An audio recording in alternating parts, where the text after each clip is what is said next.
kids. So this is the next book I'm going to be doing read aloud for you. It's like when I've been doing the Parker Inheritance. So you won't have this book in front of you. I'll be reading it to you.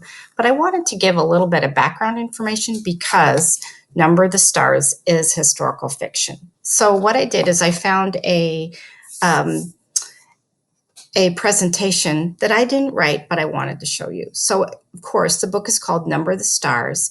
It's a book about Danish life during World War II, which again was about 75 years ago, so before my time.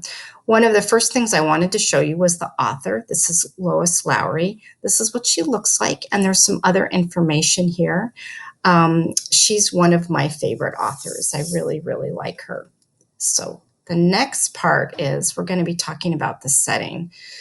This book, Number of the Stars, takes place in Denmark. Denmark is a country in Germany. It also takes place during 1943, which is during World War II. There's some other information here that you can read. I'm not going to read every slide because obviously you kids can read. But if we keep going on down, we get to my favorite part, as you guys know, a map.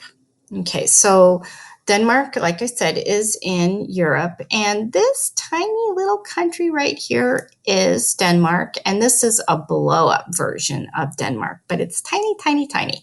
And here is England and Ireland.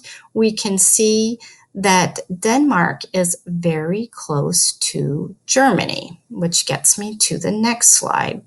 So Germany was the country that United States and other European countries were at war with. Germany was led by this man, Adolf Hitler, and he was one pretty bad dude. And he was invading lots of other countries, including Denmark. And so what that means is that he didn't go into Denmark, but his army did, and they took over the country.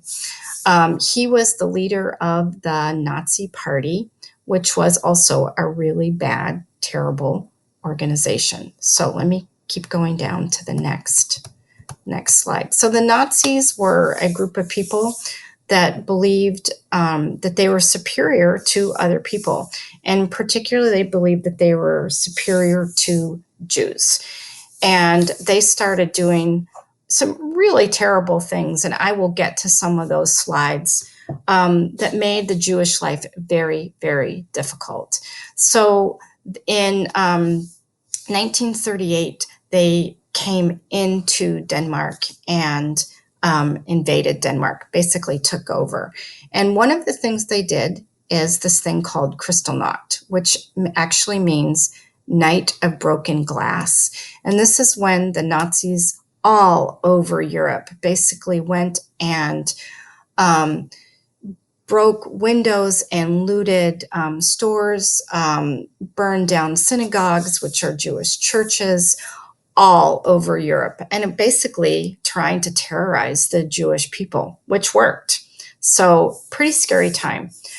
I'm going to just point out some of the other slides that I'm not going to go over, but you can look. So you can see some of the other ideas, the other things that were going on.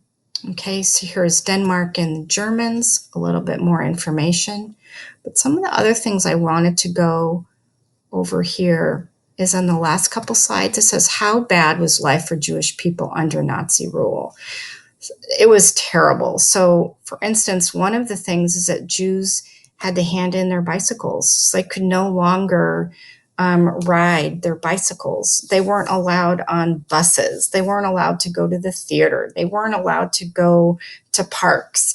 So it was, again, Nazis just were doing these terrible things to make life for Jews really, really difficult. You can see there's a couple of slides here. So then the last slide is about the Holocaust. I'm going to stop here, but you can go through and look at these slides on your own. Okay, I'll stop there.